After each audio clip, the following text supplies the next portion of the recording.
হিলি স্থলবন্দর দিয়ে প্রতিদিন ৩০ থেকে ৩৫ ট্রাক চাল ভারত থেকে আমদানি হচ্ছে, তবে এর দাম কমেনি। এ নিয়ে আরও জানাতে হিলি স্থলবন্দর থেকে আমাদের সঙ্গে যুক্ত হয়েছেন সহকর্মী সোহেল রানা। রানা, জানাবেন আমদানি বৃদ্ধি পাওয়ার পরেও দাম কেন কমছে না? এই বিষয়ে আমদানিকারকরা, ব্যবসায়ীরা কি বলছেন?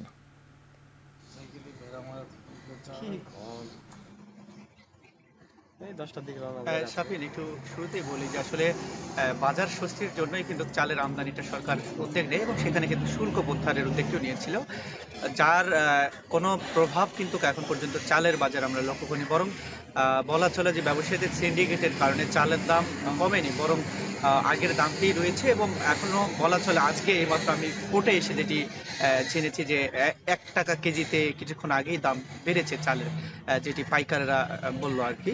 আমি আপনাকে একটু দামের বিষয় যদি বলি, যে হিলি স্থলবন্দর দিয়ে যে ভারত থেকে চালগুলো আমদানি হচ্ছে, সেই প্রায় 4 জাতের আমদানি হচ্ছে চাল। তার মধ্যে যে গুটি স্বর্ণা চালটি রয়েছে সেটি বিক্রি হচ্ছে 49 থেকে 50 টাকা কেজি দরে, সেটি বন্দরে পাইকারিতে বিক্রি হচ্ছে। এবং কাটারি যে চালটি রয়েছে, অর্থাৎ সম্পা কাটারি বলা চলে, সেটি বিক্রি হচ্ছে 68 থেকে ৭০ টাকা কেজি দরে। এবং 28 জাতের যে চালটি রয়েছে সেটি 60 থেকে 61 টাকা, এবং স্বর্ণা 5 জাতের যে চালটি রয়েছে সেটি 51 থেকে 52 টাকা কেজি দরে বন্দরেই পাইকারিতে বিক্রি হচ্ছে। অর্থাৎ ব্যবসায়ীরা যেটি বলছেন যে আসলে মূলত চালের আমদানিটা হলেও ভারতের যে বাজার রয়েছে, ভারতের বাজারে দামের বেশি কারণে তাদেরকে বেশি দামে বিক্রি করতে হচ্ছে, সেটি কিন্তু তারা অভিযোগ করে আর কি বলছেন যে আসলে তারা সিন্ডিকেট করেনি, তাদের ভারতীয় অভ্যন্তরীণ ব্যবসায়ীদের রসনালের কারণে তাদেরকে বেশি দামে বিক্রি করতে হচ্ছে। আরেকটি বিষয়, আমি ব্যবসায়ীদের সাথে কথা বলেছি, তারা যেটি বলছেন যে হিলি স্থলবন্দর দিয়ে বর্তমানে যে চলতি মাস রয়েছে, চলতি মাসে প্রায় 18,000 মেট্রিক টনের মতন চাল আমদানি হয়েছে, এবং প্রতিদিন প্রায় 1.5 থেকে 2,000 মেট্রিক টন চাল এই বন্দর দিয়ে আমদানি হচ্ছেন। এবং